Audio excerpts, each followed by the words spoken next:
2022 was a big year for Star Wars fans. We got 3 new live-action series, 1 animated series, 13 books, 20 comic series, a manga, a new theme park experience, and more. All told, nearly 150 new Star Wars stories were released. But the year is almost over, and 2023 is looking to be even bigger and better, so let's talk about everything that we know to expect next year.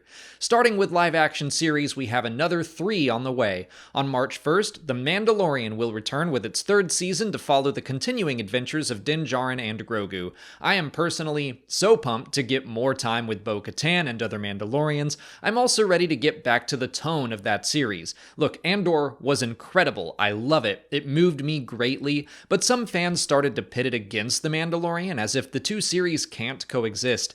Andor is one flavor of Star Wars, and it's great. The Mandalorian is another flavor, and it's also great. It's pulpy and exciting and fun. I could honestly use something more lighthearted after Andor. Next up is the Ahsoka series. We know very little about it except that it will follow Ahsoka Tano. From the footage revealed at Star Wars Celebration, we know there will be some other familiar characters like Sabine Wren, Harrison Dula, and Hu Yang. Presumably it will be about the search for Ezra Bridger and Grand Admiral Thrawn after the events of Star Wars Rebels. This is such an interesting series. It could be huge. It's part of the Mandalorian side of the universe, but it's also kinda sort of a sequel to an animated series. I'm very curious how they're going to provide the context for people who have never watched Rebels. But hey, if you've never seen Rebels, you have time. Go watch it. I am both excited and wary of how this will all work, translating so many characters from animation into a completely new medium, but I have faith. We don't have a release date for this yet, but if I had to guess, I would say July 26th. I know that's specific, but on average, there have been about 14 weeks separating every Star Wars series. 14 weeks after the Season 3 finale of The Mandalorian is July 26th. The third and final live-action series of 2023 is Skeleton Crew. I am very intrigued by this one. Like I was talking about with Andor and The Mandalorian, Skeleton Crew sounds like a completely different flavor of Star Wars, inspired by Amblin films like The Goonies or E.T., or as some people have described it, Stranger Things in space. I love those movies. I love Stranger Things. The genre feels like it could be a great fit for Star Wars. Producer John Watts has said it's a show about kids, but it's not a kids show. The fact that we know so little about it excites me. I like the unknown. It's funny, I feel like we know more about The Acolyte right now than we do about Skeleton Crew, and that series isn't coming until 2024. Literally all we know is that Jude Law is going to be in it, and that it will also be part of the Mandalorian storytelling initiative along with the Book of Boba Fett and Ahsoka. I'm gonna guess it will come out late in the year. If we add another 14 weeks after the potential end of Ahsoka, we would have a premiere date of December 20th, just barely sneaking into 2023, but that's exactly what the Book of Boba Fett did, premiering on December 29th, 2021. I want to reiterate that I am completely guessing on those release dates. I am probably wrong. I bet we'll hear some actual dates at Star Wars Celebration London, and even then, those could be delayed. Which is a good segue into animation in The Bad Batch Season 2, because that series has been delayed a lot. The magazine Star Wars Insider said it was going to come out in spring of 2022, then Star Wars Celebration said it would come out on September 28th, then it got pushed to January, and Andor also got pushed from August to September, and The Mandalorian was moved from February to March, so that's why I wouldn't call Disney Plus release dates reliable in the first place. Anyway, The Bad Batch Season 2 begins on January 4th, right at the start of the year. We'll get 16 total episodes, with the premiere, mid-season, and finale all releasing 2 episodes at a time. I feel like this series has been lost in the shuffle with all the date changes and all the live-action content, but I am psyched to see this crew again. With all the reveals at Star Wars Celebration, the reveal that Gungi lives got the biggest reaction from me. Not to mention other story threads like the Zillo Beast, Mount Tantus, and some very weird but cool-looking stuff in the other trailers. The Bad Batch is a good time, and if you enjoyed Andor, it explores some similar themes about how the Empire spreads its influence and oppression. Next up in animation, we're getting a second volume of Star Wars Visions. The first volume was made up of 9 non-canon anime shorts. We can expect something similar in the spring of 2023, but this time it won't be exclusively anime. Studios from Japan, India, the UK, Ireland, Spain, Chile, France, South Africa, and the United States are all presenting their vision of Star Wars to the world. If they actually keep the spring release date they announced, I think we'll likely see every episode drop on the same day, sometime in May, or maybe they'll push it into June in the summer. I think it'll come out in between The Mandalorian and Ahsoka as a nice burst of stories in the middle of a drought. It's funny that I'm considering 2 or 3 months without live-action Star Wars content as a drought. That would have been insane to say even 2 years ago. But the first volume of Visions was a good time. 2 or 3 of those stories really grabbed my imagination, which is exactly what they're all meant to do. So hopefully we get a repeat of that. The final animated series on the way is The Young Jedi Adventures. Right off the bat, I'll say this is not made with me in mind. It's being made for preschoolers and grade schoolers, and you can tell by the art style. That said, there are some elements that make me at least want to give it a shot. First, it's set in the High Republic era, which I love. Second, this is Nubs. Look at him. I'm at least gonna check it out. Honestly, I'll probably watch it all. I think it'll be like my relationship with the Star Wars Adventures comics. They are not made for me. I don't cover every issue, but I read them so I can include them in the canon update videos.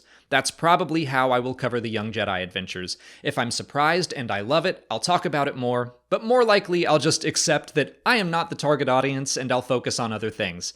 It's said to also release in spring 2023, so it could also fill that gap between The Mandalorian and Ahsoka.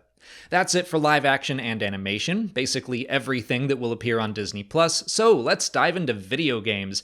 And oh yes, I have been waiting to talk about Star Wars Jedi Survivor. Releasing on March 17th, 2023, it might be my most anticipated upcoming release. The first game starring Cal Kestis, Fallen Order, is one of my all-time favorite Star Wars stories. I have been anxiously awaiting a sequel, and the most recent trailer that was released was amazing. It looks like it's expanding upon the original in every way. I don't consider myself a huge gamer. I don't keep up with every release, but this type of game is the kind I live for. Uncharted, The Last of Us, God of War, Spider-Man, narrative-driven, third-person action-adventure games. And it's got Metroidvania elements. And it's Star Wars. Sign me up. I love the story of the first game, and I'm optimistic that Survivor will keep up that same momentum. On the opposite end of the spectrum of my taste is Star Wars Hunters. I feel like we've been hearing about this game for years, and the release date keeps getting pushed. It's a combat arena game with some very wild character designs that I admit do catch my attention. I just personally don't have nearly as much interest in this type of game. I'll probably give it a shot because it's free to play, so why not? It's currently set for a 2023 release date. Maybe it'll be in March sometime as well, because there's a middle grade tie-in book that is currently set for release on March 7th called Star Wars Hunters Battle for the Arena by Mark Oshiro, and with that we have moved into the publishing side of the universe. I will read this book, and that will probably be my primary relationship with Star Wars Hunters. Set for release on the exact same day, we have Star Wars Jedi Battle Scars by Sam Maggs, and now we're right back to something I am pumped to read. This tie-in novel for Star Wars Jedi Survivor will come out on March 7th. It's set in between the events of Fallen Order and Survivor. Cal and his friends meet a stormtrooper that asks for their help to desert and start a new life in exchange for access to some valuable tool in the fight against the Empire. Oh yes, we've got an Indiana Jones-style treasure hunt on the menu. We also know that Marin and Grease will both be in the book, which is comforting since neither of them appeared in the latest trailer for Survivor. I think they will both be in the game. I just want to see them. Marin is an especially great character I look forward to spending more time with. On July 18th, we will see the triumphant return of one of my favorite current Star Wars authors, Delilah Dawson, who is writing Inquisitor: Rise of the Red Blade. It'll be about one of the Inquisitors from the Darth Vader comics named Iskat, who joins the Inquisitorius in hopes of uncovering her hidden past that the Jedi refused to share with her. I think we could learn a lot about the Inquisitors, how they operate, why they each fell to the dark side. This could be a really cool and informative book. Before moving into the High Republic, I want to bring up From a Certain Point of View Return of the Jedi. That has not been officially announced, but I will be shocked if it doesn't happen. 2023 is the 40th anniversary of the film, so I expect to see a third installment of the From a Certain Point of View series. If you haven't read those, they retell the stories of A New Hope and The Empire Strikes Back from the perspective of the side and background characters. They're really fun. Previous entries were released later in the year in October or November. But now let's move into the High Republic, the massive publishing initiative that will be ending its second phase early in the first half of the year and begin its third and final phase in the latter half. The Battle of Jedha by George Mann is an audio drama that comes out on January 3rd, making it the very first Star Wars story of 2023. After reading all of the books and comics of the High Republic so far, I can easily see how Jedha has been set up as a powder keg ready to explode. Audio dramas aren't my favorite way to consume Star Wars. I just don't retain as much information through listening, but the printed script version of the story will be coming out on February 14th, so that'll be helpful. April 4th will see the release of the final novel of Phase 2, Cataclysm by Lydia Kang, as well as the final middle grade book, Quest for Planet X by Tessa Gratton. We don't know much about either of them, but I believe Planet X is the homeworld of the Shriekeray, or the Nameless, the monsters introduced in Phase 1. The final young adult novel of Phase 2, Path of Vengeance by Cavan Scott, looks like it might take the story to Planet X as well, but I think it may also tell the story of the Battle of Dalna, which we have been hearing about since the High Republic books and comics began. Its release is currently set for May 2nd. On May 23rd, The Edge of Balance: Precedent by Daniel Jose Older and Tomio Agata will come out. It's a manga following a Wookiee Jedi named Arkoff as he also travels to Dalna. And in July, an anthology book will collect 9 short stories from every High Republic author that will connect to all 3 phases of the initiative. Moving into comics, we have a handful of new and returning titles. The Blade by Charles Soule technically begins in 2022, with the first issue releasing on December 28th. The miniseries will likely run through April or May, telling us the history of Porter Engle, also known as the Blade of Bardata. He is one of my favorite High Republic characters from Phase 1, so I look forward to hearing more about his past. The High Republic Adventures: Quest of the Jedi by Claudia Gray is a one-shot comic releasing on March 1st. The summary reads, "On the ancient world of Ancord, the Force works in mysterious ways. When a pair of Jedi arrive on the mysterious world seeking ancient artifacts of the Force, they quickly find more than they were bargaining for. But just what is the mysterious Echo Stone, and what does its existence mean for the continued survival of all those who call Ancord home? That's all we know about it." The High Republic Adventures: The Nameless Terror by George Mann begins February 22nd and should run until May. It's a 4-issue series that I assume will be about the Nameless. And of course, we will also continue to see issues from both ongoing series, The High Republic by Cavan Scott and The High Republic Adventures by Daniel Jose Older.